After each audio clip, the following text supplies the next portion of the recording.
ওকে, second conditional যেখান থেকে আমরা শেষ করেছিলাম সেখান থেকে শুরু করি। সেখানে একটা সেন্টেন্স ছিল, if he participated in the election, সে যদি ইলেকশনে পার্টিসিপেট করে তো। প্রেজেন্ট এবং ফিউচারের কথা বলা হচ্ছে, all the people would give him their votes, তাহলে সব মানুষ তাদের ভোট তাকে দেবে। এটা কি প্রেজেন্টের কথা বলা হচ্ছে, ফিউচারের কথা বলা হচ্ছে, কিন্তু এটা ইমাজিনারি, আনরিয়েল, হাইপোথেটিক্যাল, যেটা কোনোদিন হবে না। কিন্তু এই সেন্টেন্সটিকে আমরা যদি বলি যে অতীতে সে যদি ইলেকশনে দাঁড়াতো তাহলে সব মানুষ তাদের ভোট তাকেই দিত, অতীতের কথা যখন বলা হবে তখন সেন্টেন্সটা এরকম হবে, if he had participated in the election. তাহলে এটা দেখতে পাচ্ছেন ইফ ক্লজে যেটা আছে পাস্ট পারফেক্ট টেন্সে আছে। If he had participated in the election, all the people would have given him their votes. তাহলে সব মানুষ তাদের ভোট তাকে দিত। তো এটা অতীতের ঘটনা বলছে, ইমাজিন করছে যে অতীতে যদি সে পার্টিসিপেট করতো তাহলে সব মানুষ তাদের ভোট তাকে দিত। কিন্তু এখানে একটা ভাবার বিষয় আছে, সেটা হলো অতীতে পার্টিসিপেট সে করেনি, তাই কোনো মানুষ তাকে ভোট দেয়নি। তাহলে অতীতে একটা কিছু ইমাজিন করা হবে, অতীতে যদি এরকম হতো তাহলে এরকম হতো ঘটনাটা, কিন্তু সেটা কখনো হবে না, কখনোই হবে না, কারণ সেটা ঘটেনি। তাহলে এই ধরনের সেন্টেন্সকে বলা হয় থার্ড কন্ডিশনাল। হ্যালো এভরিওয়ান, আজকের সেশনে আমরা থার্ড কন্ডিশনাল নিয়ে আলোচনা করব। থার্ড কন্ডিশনাল কি, কোথায় ব্যবহার করা হয়, অবভিয়াসলি উদাহরণ থাকবে, তার সাথে সেন্টেন্স স্ট্রাকচার, এবং সেকেন্ড কন্ডিশনাল থার্ড কন্ডিশনালের মধ্যে কিছু উদাহরণ দিয়ে তুলনা করব, কারণ অনেকের মনে কনফিউশন থাকে যে সেকেন্ড কন্ডিশনাল এবং থার্ড কন্ডিশনাল একই জিনিস কিনা, কারণ আমাদের মধ্যে ভুল হয়ে যায় দুটো কন্ডিশনাল নিয়ে। তাহলে থার্ড কন্ডিশনাল কি আমরা আগে জেনে নিই। What is third conditional? The third conditional is used to talk about hypothetical or unreal situations in the past. তাহলে থার্ড কন্ডিশনাল কি বলে, হাইপোথেটিক্যাল সিচুয়েশন সম্পর্কে বলে, আনরিয়াল সিচুয়েশন সম্পর্কে বলে, কোথায়, ইন দা পাস্ট অর্থাৎ অতীতে। সবসময় মনে রাখতে হবে থার্ড কন্ডিশনাল সবসময় অতীতের কথা বলবে। দ্যাট যেটি ডিড নট হ্যাপেন, যেটা ঘটেনি, অতীতে ইমাজিন করা হয় অতীতে যদি এরকম হতো, কিন্তু অতীতে এরকম ঘটেনি, ডিড নট হ্যাপেন, এটা মনে রাখতে হবে, ডিড নট হ্যাপেন সেটা ঘটেনি। It often expresses regret or criticism, এটা প্রায় সবসময় কি বলে, রিগ্রেট অথবা ক্রিটিসিজমের কথা বলে। And what could have happened, এবং বলে যে কি ঘটতে পারতো, অর্থাৎ যদি এই ঘটনাটা অতীতে হতো তাহলে এই রকম কিছু হতে পারতো, সেক্ষেত্রে আমরা থার্ড কন্ডিশনাল ব্যবহার করি। সেন্টেন্স স্ট্রাকচারটাকে if clause, result clause. If clause অর্থাৎ আমরা কি জানি, সাবঅর্ডিনেট ক্লজ আর রেজাল্ট ক্লজ থাকবে মেইন ক্লজের মধ্যে। তাহলে ইফ ক্লজে থাকবে ইফ অর্থাৎ যদি, শর্ত কথা বলা হচ্ছে সেই কারণে যদি, হ্যাড প্লাস V3 অর্থাৎ পাস্ট পার্টিসিপল ভার্বের থার্ড ফর্ম, তাহলে এটা হবে পাস্ট পারফেক্ট টেন্স, এটা পাস্ট পারফেক্ট টেন্সের হবে, যেটা আমি একটা উদাহরণ দেখলাম। তারপর রেজাল্ট ক্লজে উড থাকবে অথবা কুড থাকবে অথবা মাইট থাকবে প্লাস হ্যাভ, অর্থাৎ would have, could have, might have. Would have, should have, could have নিয়ে আলোচনা করা হয়েছে, তাই আর নতুন করে বলছি না। মাইট হ্যাভ অর্থাৎ এরকম ঘটতে পারতো, এগুলো সব শিওর, কিন্তু মাইট হ্যাভ এর ক্ষেত্রে কি শিওর নয়, আনসার্টেন। প্লাস ভার্বের থার্ড ফর্ম অর্থাৎ পাস্ট participle. ওকে, তাহলে এটা হচ্ছে sentence structure. The if clause describes the unreal past situation. if clause এ কি থাকবে আমরা জানি, আগে থেকেই আমরা শুনে আসছি কি একটা unreal condition, situation, past situation থাকবে, অবশ্যই এখানে কন্ডিশন থাকবে, যদি শর্ত থাকবে, যদি এরকম হতো তাহলে এরকম রেজাল্টটা হতো, unreal past situation. Result clause explains what could have happened, কি ঘটতে পারতো, কি ঘটতো। if the condition had been met, যদি ওই কন্ডিশন যেগুলো ছিল সেগুলো যদি ফুলফিল হতো তাহলে কি ঘটতে পারতো, কি ঘটতো, এটা রেজাল্ট ক্লজে থাকবে।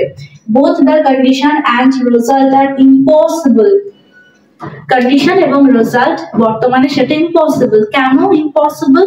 কারণ now because they refer to the past events. এখন impossible কারণ সেটা past এর ঘটনা বলছে, past এ এই ঘটনাটা বলছে যেটা বর্তমানে হবে না, impossible কারণ past এ এই ঘটনাটা ঘটেনি সেই কারণে। তাহলে কিছু সেন্টেন্স আমরা দেখে নিই। if I had arrived on time, কি বলছে এটা দেখুন, had arrived, had তারপর ভার্বের থার্ড ফর্ম আছে past perfect tense। if I had arrived on time, আমি যদি ঠিক সময়ে পৌঁছাতাম, অতীতে যদি আমি ঠিক সময়ে পৌঁছাতাম তাহলে কি হতো, they could have caught the train, তাহলে তারা ট্রেনটি ধরতে পারতো। আমি যদি অতীতে পৌঁছাতাম ঠিক সময়ে তাহলে তারা ঠিক সময়ে ট্রেনটি ধরতে পারতো, কিন্তু আমি অতীতে পৌঁছাইনি ঠিক সময়ে, তাই তারা ট্রেনটি ধরতে পারেনি। তাহলে শর্তটা ফুলফিল হয়নি, রেজাল্টটাও আসেনি, কারণ অতীতে এই ঘটনাটা ঘটেইনি। পরের সেন্টেন্স কি, if he had tried his best, যদি সে তার সাধ্য মতো চেষ্টা করতো তাহলে কি হতো, যদি সে চেষ্টা করতো, অতীতের কথা বলা হচ্ছে, he would have gotten a job, এখানে gotten এর পরিবর্তে got আমরা লিখতে পারি, ওকে, gotten আমেরিকান ইংলিশ এবং gotটা ব্রিটিশ ইংলিশে প্রয়োগ করা হয়। he would have gotten a job, যদি সে তার সাধ্য মতো চেষ্টা করতো তাহলে সে একটা চাকরি পেত, কিন্তু সে সাধ্য মতো চেষ্টা করেনি তাই সে চাকরিটা পায়নি। অতীতে এই ঘটনাটা শর্তটা হয়নি, ফুলফিল হয়নি, তাই সে চাকরিটাও পায়নি। তাহলে এটা পাস্টের কথা বলা হচ্ছে, সেই পাস্ট আর ফিরিয়ে আনা সম্ভব নয় বর্তমানে, কারণ পাস্ট ইজ পাস্ট, পাস্ট কোনোদিন ফিরিয়ে আনা যায় না, অতীতকে কোনোদিন ফিরিয়ে আনা যায় না, তাই না? আমরা অতীতকে কি ফিরিয়ে আনতে পারি? তাহলে পাস্টে এরকম হয়নি, বর্তমানে সেটা হবে না। সেই কারণে বলা হচ্ছে যে আনরিয়েল একটা সিচুয়েশন বোঝাবে, কারণ অতীতে এরকম হয়নি, তাই বর্তমানে কোনো চান্স নেই হওয়ার। পরেরটা, if she had not been sick, যদি সে অসুস্থ হয়ে না পড়তো, অতীতে যদি সে অসুস্থ না হতো, she might have come to the party, সে হয়তো পার্টিতে আসতে পারতো। এটা আনসার্টেন, might have আনসার্টেন এর কথা বলা হচ্ছে, হয়তো আসতো পার্টিতে। তাহলে এটা দেখুন, had arrived, had tried এগুলো সব স্টেট অফ অ্যাকশন বোঝাচ্ছে, এবং had been এটা হচ্ছে স্টেট অফ বিং বোঝাচ্ছে, হওয়া বোঝাচ্ছে। তাহলে এটা কি হবে, state of position, state of being, state of action. State of being had been হবে, স্টেট অফ পজিশন had হবে, state of action had plus V3 অর্থাৎ পাস্ট পার্টিসিপল হবে। এগুলো আবার নতুন করে ব্যাখ্যা করছে না, কারণ অনেকবার ব্যাখ্যা করা হয়ে গেছে। তাহলে কিছু উদাহরণ আমরা দেখিনি। If the NGO had more money, এনজিওর কথা বলছি, কি এনজিওটির কাছে যদি আরো টাকা পয়সা থাকতো। এখানে দেখুন হ্যাড পজিশনের কথা বলা হচ্ছে, হ্যাড থাকতো, যেহেতু পাস্টের কথা সেই কারণে হ্যাজ হ্যাড কোথায় কেন ব্যবহার করা হয় সেটা নিয়ে আলোচনা করা হয়েছে, তাই নতুন করে আর বলছি না। If the NGO had more money, এনজিওর কাছে যদি আরো টাকা থাকতো তাহলে কি হতো, it could have helped more underprivileged children, underprivileged মানে হচ্ছে সুবিধা বঞ্চিত। তাহলে তাদের এনজিওর কাছে যদি আরো টাকা থাকতো তাহলে অতীতে কি হতো, তারা আরো সুবিধা বঞ্চিত শিশুদের সাহায্য করতে পারতো, কিন্তু এটা আনরিয়েল, কারণ সেটা অতীতের কথা বলা হচ্ছে, অতীতে তাদের কাছে টাকা ছিল না, তাই তারা আন্ডার প্রিভিলেজড চিলড্রেনদের সাহায্য করতে পারেনি।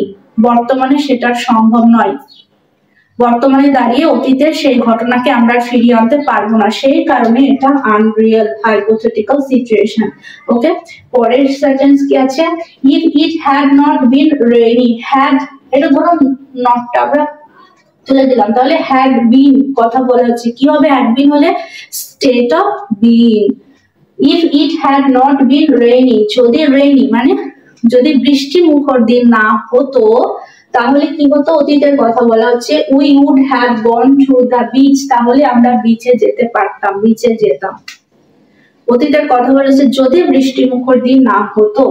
এই সেন্টেন্সটাকে আমরা যদি এইভাবে বলি, if it had not rain, যদি বৃষ্টি না হতো, অতীতে বৃষ্টি না হতো, we would have gone to the beach, আমরা বিচে যেতে পারতাম, বিচে যেতাম। তাহলে এখানে এটা ছিল স্টেট অফ বিং, এবং পরে যেটা if it had not rain, এটা স্টেট অফ অ্যাকশন বোঝাচ্ছে। ওকে, তাহলে পরের সেন্টেন্স গুলো দেখে নি।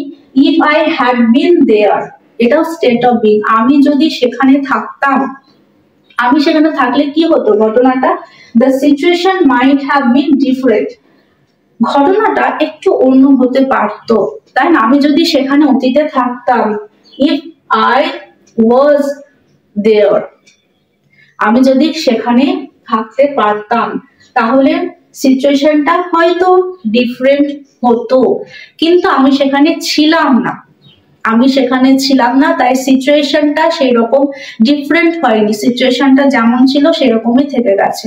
তাহলে সেই ঘটনাকে আর বর্তমানে আনা সম্ভব নয়, ঠিক করা সম্ভব নয়, তাই এটা আনরিয়েল। এবার দেখুন, এটা হচ্ছে পাস্ট পারফেক্ট টেন্সে আছে, অর্থাৎ থার্ড কন্ডিশনাল, কিন্তু এইটাকে আমরা যদি বলি ইফ আই ওয়ার দেয়ার নাও, আমি যদি এখন সেখানে থাকতাম, তাহলে এটা প্রেজেন্টের কথা বলা হচ্ছে, ফিউচারের কথা বলা হচ্ছে। the situation would be different, সিচুয়েশনটা কি হবে, তাহলে এখন যদি আমি সেখানে থাকি সিচুয়েশনটা ডিফারেন্ট হবে। এটা প্রেজেন্ট ফিউচারের কথা বলা হচ্ছে, তাই এটা সেকেন্ড কন্ডিশনাল। যখন মনে রাখতে হবে একটা আনরিয়েল ঘটনা, আমি তো সঙ্গে সঙ্গে এখানে আছে, আমি তো ওখানে থাকতে পারবো না, সেই কারণে আনরিয়েল, ইমাজিনারি, হাইপোথেটিক্যাল সিচুয়েশন, আমি ইমাজিন করছি আমি যদি সেখানে থাকি, কিন্তু আমি তো সেখানে নেই, সেই কারণে এটা আনরিয়েল, হাইপোথেটিক্যাল, ইমাজিনারি। তাহলে যখন প্রেজেন্ট এবং ফিউচারের কথা বলবে আনরিয়েল কিছু ঘটনা, তখন কি হবে, সেকেন্ড কন্ডিশনাল হবে। এবং যখন পাস্টের কথা বলবে, পাস্টে যদি এরকম হতো তাহলে সিচুয়েশনটা অন্যরকম হতো, সেক্ষেত্রে কি হবে, থার্ড কন্ডিশনাল হবে। এটা আমাদের মনে রাখতে হবে। ওকে, পরের সেন্টেন্স কি আছে, if I had been richer, আমি যদি আরো বড়লোক হতাম, তাহলে কি হতো, I would have arrived on time, আমি ঠিক সময়ে পৌঁছতে পারতাম। এখানে আমি তিনটে স্টেটের কথা এখানে লিখেছি। If I had been richer, এটা স্টেট অফ বিং এর কথা বলা হচ্ছে। If I had had a car, আমি যদি বড়লোক হতাম তাহলে আমার একটা গাড়ি থাকতো, তাই না? If I had had a car, যদি আমার একটা গাড়ি থাকতো তাহলে কি হতো, I would have arrived on time, আমি সঠিক সময়ে ঠিক সময়ে পৌঁছাতাম।